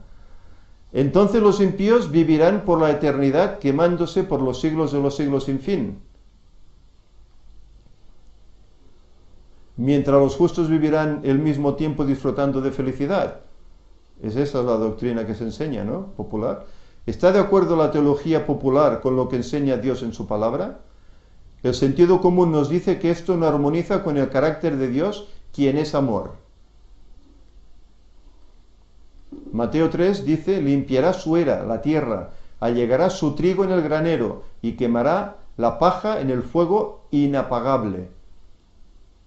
Y aquí presenta el lago de fuego y azufre. El fuego cumple dos funciones, quemar a los impíos y limpiar la tierra. Atormentados por los siglos de los siglos, Apocalipsis 14:11 dice, y el humo de su tormento sube para siempre jamás, y los que adoran a la bestia a su imagen, y los que reciben la marca de su nombre, no tienen reposo ni de día ni de noche. Apocalipsis 9:3 dice, y su humo subió para siempre. Y 20:10 dice, y el diablo que los engañaba fue lanzado en el lago de fuego y azufre, donde están también la bestia y el falso profeta, y serán atormentados día y noche para siempre jamás. ¿Quiere decir que quemarán por toda la eternidad? ¿Realmente será que el diablo, el falso profeta, la bestia y los que adoraron a la bestia a su imagen y los que reciben la marca de su nombre no tienen reposo de día ni de noche y serán atormentados para siempre jamás? Recordemos que la Biblia no se contradice en ninguna parte, porque ella es la revelación del carácter de Dios. Jesucristo es el mismo ayer y hoy y por los siglos. Y si Él dice que esto tiene un final, no seguirá ese final inacabable. Para entender los pasajes anteriores, leamos el ejemplo de Isaías 34, donde habla sobre la destrucción de Edom. Su arroyo se convertirá en brea, su polvo en azufre y su tierra en ardiente brea. No será apagada de noche ni de día, su humo subirá para siempre. ¿Pero aún está quemando esto? Éxodo 21. Entonces su amo lo llevará ante los jueces, lo hará llegar a la puerta o al poste, le horadará la oreja con lezna y será su siervo para siempre. ¿Iba a serlo para siempre? El séptimo año tenía que ser suelto. 1 Samuel 1. Pero Ana no subió, sino que dijo a su esposo: cuando el niño sea destetado, lo llevaré a presentar ante el Eterno y a dejarlo allá para siempre. ¿Aún está allí? Filemón 15. Quizás por eso se apartó de ti por un tiempo, para que lo recuperes para siempre. La Biblia deja en claro que el castigo, no el acto de castigar, es eterno. El castigo es eterno, no el acto. El principio del castigo: cada quien sufrirá de acuerdo a la luz que ha tenido. Lucas 2. El siervo que entendió la voluntad de su Señor y no se preparó, ni hizo conforme a su voluntad, será azotado mucho, pero el que no entendió e hizo cosas dignas de azote, será azotado poco. A quien se le dio mucho, mucho se le reclamará. Al que se le confió mucho, más se le pedirá. Antes lo hablábamos en la escuela sabática, Los que sembraron, lo que sembramos, cosechamos. Note la justicia de Dios. Nosotros decimos dónde queremos pasar la eternidad. Si es con Dios, pues obedeceremos lo que Él nos manda, o si le obedecemos, automáticamente pasaremos la eternidad, y esto está equivocado, y si lo desobedecemos, automáticamente pasaremos la eternidad con el diablo. Y con nuestros actos decidimos segundo a segundo el grado de castigo que queremos recibir. Hay a veces algunas faltas. En la presencia de Dios, la culpa que sienten por causa de los pecados que han cometido les hará sentir una agonía indescriptible. Por haber rechazado a Jesús, no tienen un abogado que los defienda en el juicio, y mientras más sea la culpa, mayor será la agonía. Mientras que los que aceptaron a Jesús, Él los defendió cuando fueron juzgados. Satanás, el instigador y promotor del pecado, sufrirá más que todos. Será el último en perecer en ese lago de fuego. La purificación de la tierra. Ya estamos concluyendo. Segunda de Pedro 3:10. Pero el día del Señor vendrá como ladrón. Entonces los cielos desaparecerán con gran estruendo, los elementos serán destruidos por el fuego, y la tierra y todas sus obras serán quemadas. El fuego que destruye a los malos purifica a la vez la tierra de la contaminación del pecado. ¿Quién será el último en ser destruido? 1 Corintios 15 dice: y el postrer enemigo que será deshecho será la muerte. Por eso dice Apocalipsis: la muerte no será más. De las ruinas de esta tierra, Dios creará un cielo y una tierra nueva. Vi cielos nuevos. Apocalipsis 21. Entonces vi un cielo nuevo y una tierra nueva, porque el primer cielo y la primera tierra habían desaparecido, y el mar ya no existía más. Todas las secuelas del pecado serán destruidas para siempre. Y Dios enjugará toda lágrima de los ojos de ellos, y no habrá más muerte, ni llanto, ni clamor, ni dolor, porque las primeras cosas, los 6000 años, pasaron. ¿De qué disfrutará la tierra durante el milenio? La tierra disfrutó sus sábados, porque todo el tiempo de su asolamiento reposó. La Biblia nos muestra en miniatura cómo los 70 años de asolamiento son un ejemplo de lo que sucederá durante los 1000 años de asolamiento que la tierra reposará al final del tiempo profético. Como si fuera poco, ¿qué más hará Dios por sus hijos obedientes? Apocalipsis 22, y ya no habrá maldición alguna. El trono de Dios y del Cordero estará en ella, y sus siervos le servirán. Dios estará aquí en esta tierra. Verán su rostro, y su nombre estará en sus frentes, y no moriremos por ver el rostro. Hoy, en cambio, la Escritura dice que no hay hombre que pueda ver el rostro de Dios y vivir. Pero en aquel momento, como seremos transformados, podremos ver el rostro de Dios. Allí no habrá más noche, y no necesitarán luz de lámpara, ni luz del sol, porque el Señor Dios los alumbrará, y reinarán por los siglos de los siglos. Isaías 66, 23, y de mes en mes, y de sábado en sábado, vendrán todos a adorar ante mí, dice el Eterno. Aún allá se guardará el sábado, el día bendecido por siempre por el Señor. ¿Qué no se... volverá? Exacto. ¿Qué no se volverá a levantar? Hay unas letras. El pecado no se volverá a levantar porque el Señor no tomará venganza 2 veces de sus enemigos. Esto es una pregunta que muchos hacen, ¿eh? Pero el pecado no volverá a surgir. Por cuanto todos los pecadores han de ser destruidos, el Señor nos invita a vivir santa y piadosamente. Bien, como usted se habrá dado cuenta, es de suma importancia que prestemos atención a la palabra de Dios, ya que de ello depende nuestro destino y felicidad eterna. Por lo tanto, mientras ahora estemos vivos, ahora es el momento de seguir al Señor. Cuando vayamos al sepulcro, si vamos, no es momento de cambiar, ¿eh? Por eso ahora es el momento de nosotros cambiar y a la vez de anunciar a otros que estas cosas son así, que ahora es el momento que el hombre escoja a quién quiere servir, si a Dios o servir al diablo para perderse por siempre, ¿eh? Por lo tanto, que el Señor nos ayude. Es un mensaje que creo que es interesante, puesto que son verdades que, a pesar de que en la Biblia están muy claras, se distorsionan. Que parece mentira, ¿verdad? Que a veces puede distorsionarse algo tan claro, pero lo hace. Se hace porque el diablo es astuto y sabe hacerlo. Que el Señor nos ayude a, cuando busquemos y leamos la Biblia, hacerlo con oración para entenderla, ¿eh? Y así podamos prepararnos para este gran acontecimiento que de aquí a muy poco tiempo surgirá. Ya vimos en PowerPoints anteriores que el hermano decía 2031. Bueno, ahí lo dejamos. Meditad en todo lo que se está hablando en cuanto a la fecha del retorno de Cristo y hacer vuestros cálculos. Y veréis que, bueno, no está mal encaminado, ¿eh?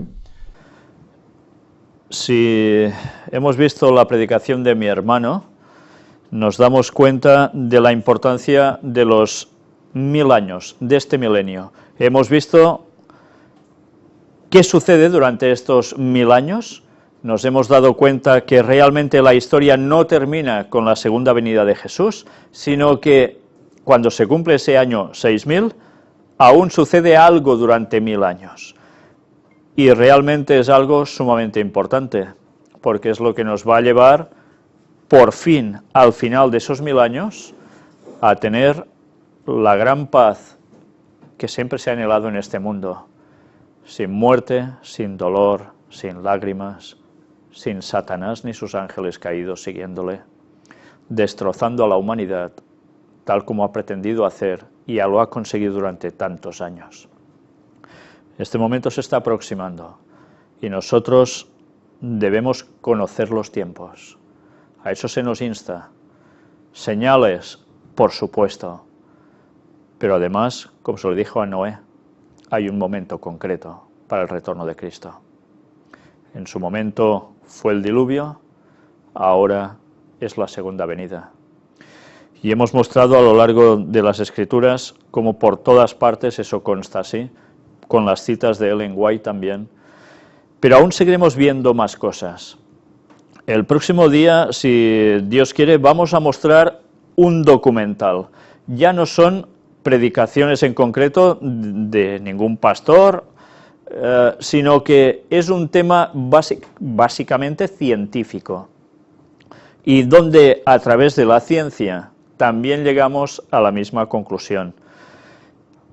Creo que vale la pena que lo mostremos para que nos demos cuenta que realmente hay muchos datos que siguen corroborando que esto es así. Pero no me gustaría terminar sin antes leer un texto que tantas veces podemos leer y a veces nos pasan sumamente desapercibidos.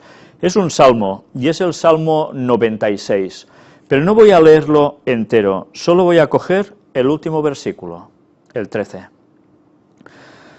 Delante de Jehová que vino, porque vino a juzgar la tierra, juzgará al mundo con justicia y a los pueblos con su verdad.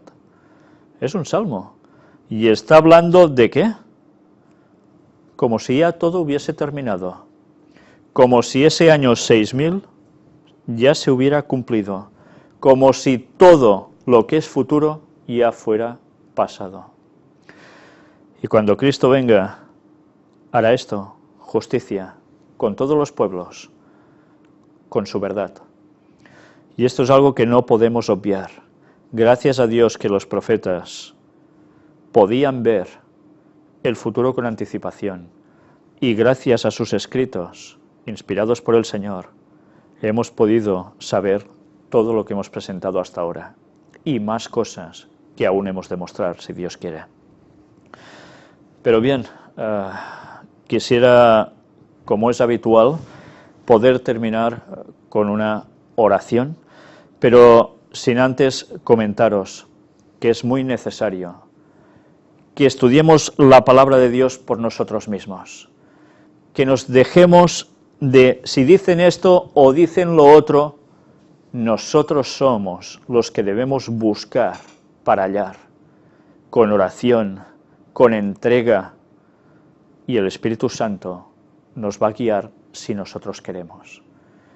Dejémonos de los comentarios de terceros. Estos comentarios de terceros no nos van a salvar. Nuestra relación con Dios es primordial, y eso nadie lo puede hacer por nosotros. Vamos a terminar con una oración. Padre, te estamos inmensamente agradecidos por tu palabra tan clara. Una vez entendemos las cosas, cómo cambia todo. A veces pueden pasar muchos años y no percatarnos de lo que tú nos estás mostrando. Pero llega un momento en que tú decides que ya es hora de que conozcamos. Y más en estos tiempos finales, porque el fin se acerca. Y ahora no podemos callar lo que sabemos. Es el momento de dar el mensaje de amonestación final, el del cuarto ángel a este mundo, dentro de la iglesia adventista y fuera, porque muchos millones de personas, de tantísimos credos o de ninguno, pueden ser tu pueblo y aún están en Babilonia. Ayúdanos a llegar con tu mensaje a ellos, cueste lo que cueste y venga lo que venga sobre nosotros. Guíanos, Señor. Ayúdanos a poder mostrar a este mundo que tu palabra es verdad y es inamovible para siempre. Perdona nuestros pecados, bendícenos, cuida de tu pueblo alrededor del mundo. En el nombre de Jesús te lo pedimos. Amén.